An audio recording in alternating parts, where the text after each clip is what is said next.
Hello, Cancer, Sun, Moon, Rising, and Venus signs. Kamusta kayo? Sana ba'y nasa mabuti kayong kalagayan? Welcome back po sa Star Tarot.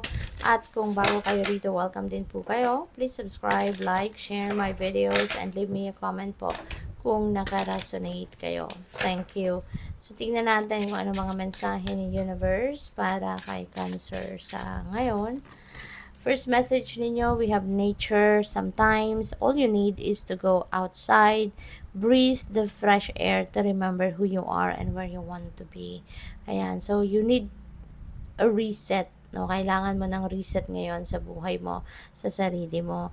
Kasi maaaring, kumbaga, bag down ka na, no, ng trabaho, ng obligasyon, responsibilidad, maybe ang dami-daming karga ninyo sa balikat ninyo at marami kayong iniisip.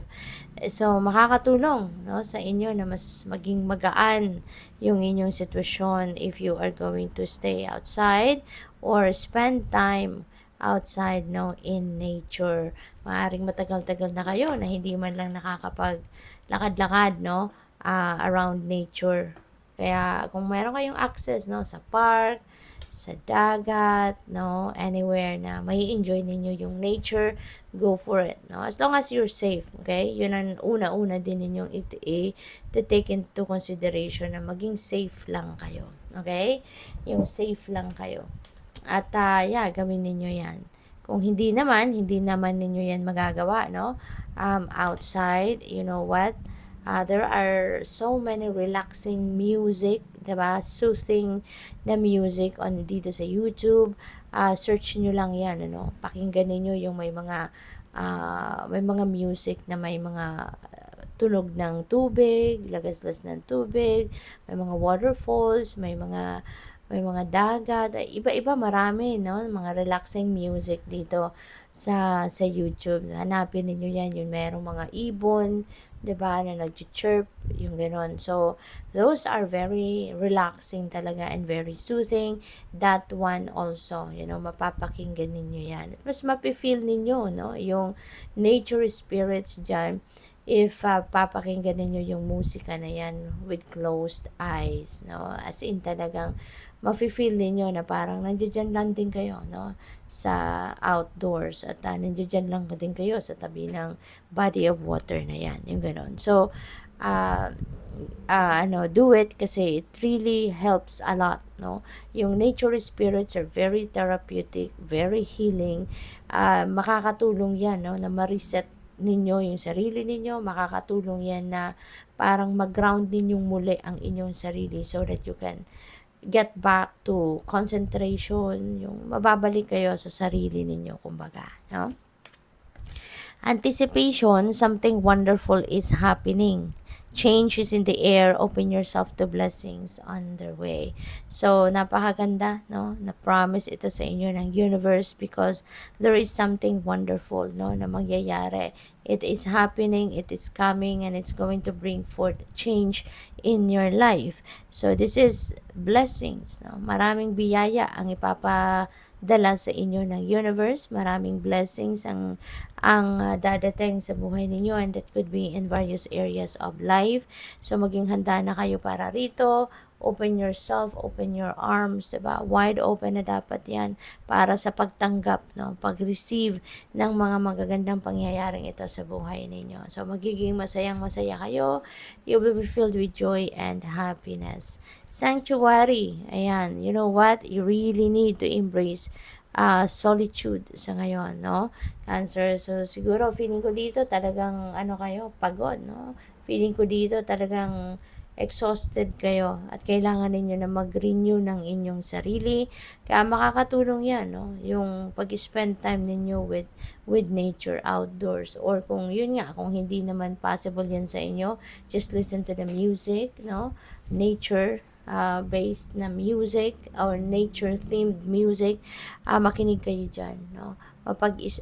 Stay in one room na kayo lang, no? Wala mo ng gadget, wala mo ng kausap, just focus on that music, no?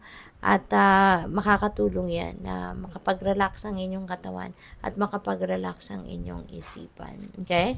Because maybe you're also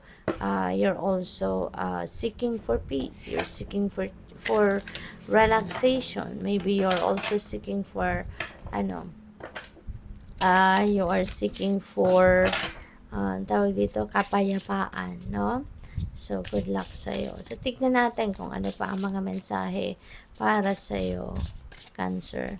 We also have voice. Ayan. So, baka kailangan nyo na ngayon na mag-voice out, Cancer.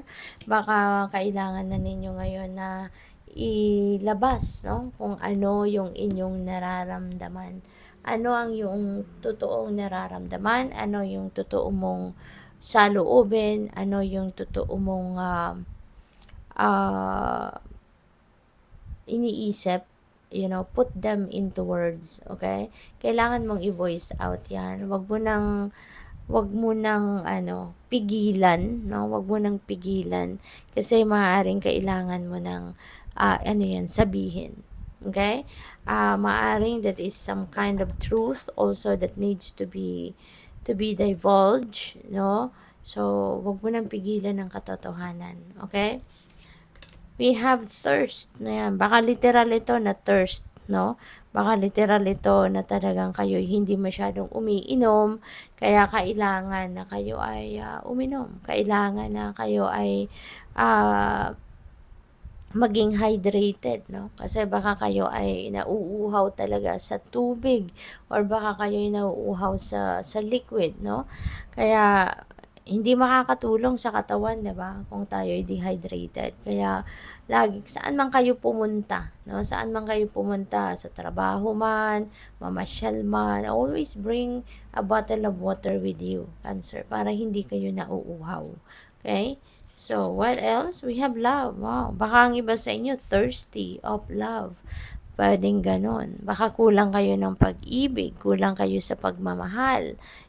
Baka pakiramdam ninyo hindi na kayo mahal ng mahal nyo, or baka pakiramdam ng iba sa inyo nagkukulang na, no, ng pagmamahal ang person mo or ang mga tao sa paligid mo sa iyo. So baka ganon, no, ang iba. But also this is this could be for some of you naman, baka kayo ay magiging overflowing with love sa ngayon. Baka karamihan naman sa inyo sa ngayon talagang mararamdaman din ninyo yung pag-ibig at pagmamahal, no, ng mga tao na nasa inyong paligid para sa iyo. Kaya good luck din sa iyo. This could be love is in the air, or romance is in the air for some of you. So good luck. Thank you for watching. Love and light. Namaste.